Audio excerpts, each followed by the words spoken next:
Hello all, I'm Skywalker SCS, but that's not important right now, as in this episode of Cogs, Gears and Optic Sensors, we are looking through the Plague of Insecticons story, released in 1985, exclusively in that year's Marvel UK Annual. Written by UK scribe Simon Furman and with art by Jeff Anderson and Mike Collins, this story sees the debut of the Insecticons, who were hitting toy shelves at about that time and wouldn't appear in the main US book until issue 17, where they were seen working to Lord Straxus. Furman starts off by setting the scene in Washington, D.C., with a somewhat nervous looking soldier guarding a checkpoint and anticipating the arrival of some rather unorthodox guests. In this case, our Autobots Optimus Prime, Prowl and Warpath, who are ushered quickly onto the front lawn of the White House, where they are met by the President of the United States himself, who is clearly modelled after the sitting president at that time, Ronald Reagan.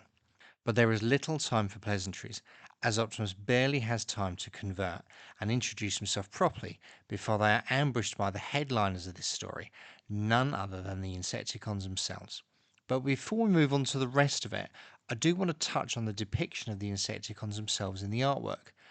They are seen with quite distinctive red chests as per their Diaclone release, and unusually these brown limbs as well. Now, the only time I've ever seen that in tandem with the black and purple Transformers deco is in this UK print advert for the toys, which was published in the comics. Even the TV commercial at the time had the final deco in place. So I do wonder if the art team were perhaps using some prototypes that they'd been supplied by Hasbro as a point of reference, because I've never seen this particular colour scheme or combination of colours, more to the point, crop up again. But paint jobs aside, as Bombshell launches an attack, Optimus Prime can't work out how these new Decepticons even knew about the meeting, and for the reader's benefit, he recounts the lengths they went to security-wise to protect all those involved, which sadly were jeopardised by one errant phone call from a government agent, which was dutifully intercepted by Decepticon communications specialist Soundwave, who wastes no time in letting his leader Megatron know of the impending Autobot-human alliance, an alliance which Megatron cannot allow to come to fruition, leading him to activate his latest diabolical troops, the Insecticons. But back with the action, the Insecticons zip around, destroying the ground-based troops and evading the Autobots who are returning fire, until Bombshell breaks away and, in a well-planned piece of misdirection,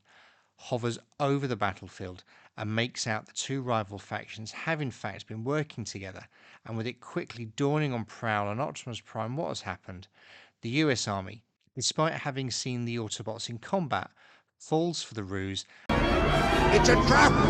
And open fire on our heroes, forcing them to retreat and split up, leaving Prowl and Warpath to deal with the chaos and destruction caused by the Insecticons on the turn of this page, that also features some nice little Easter eggs on those shop fronts, shouting out both Simon Furman and title editor Ian Rimmer. And with some quick exposition from Furman to introduce the abilities and individual characters of the Insecticons, and Prowl transforming to confront them,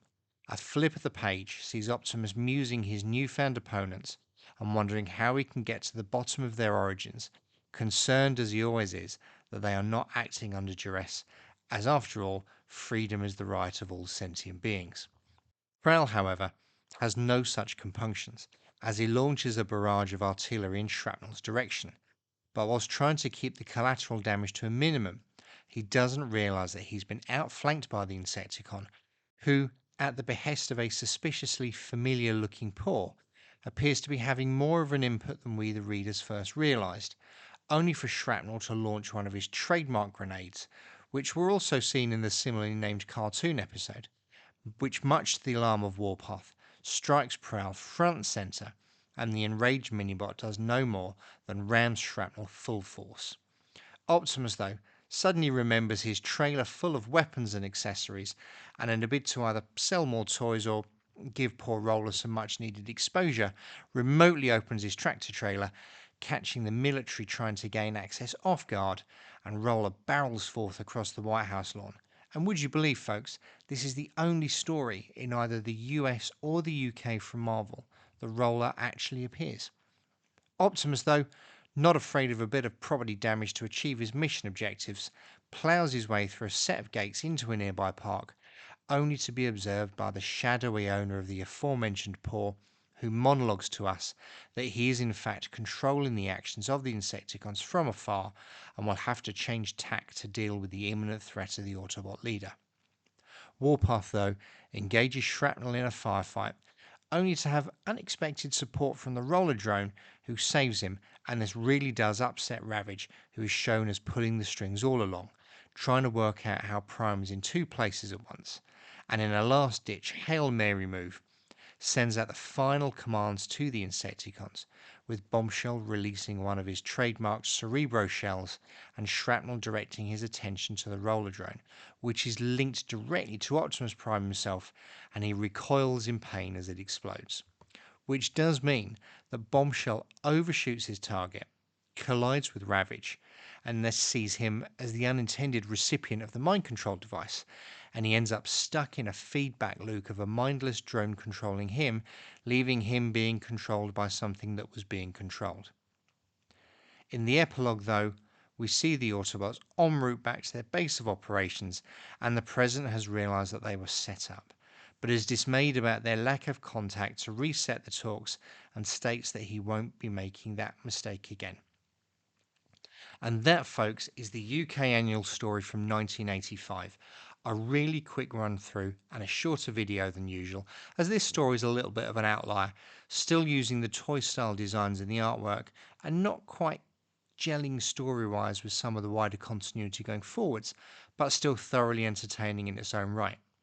It was also one of the first stories to get reprinted before the collected comics became a regular thing, but beyond that, fans would have to wait all the way until 2011 for IDW series of UK reprints to see this story again. So how did you first read this one? In the annual, or did you have to wait 25 years for IDW to do it? Let me know in the comments. Thanks for watching along, and if you like this video, then please leave a like and subscribe to the channel. If you didn't like it, then leave one anyway. If you want to come and say hi on social media, you can find me here. But whatever you do, folks, stay safe.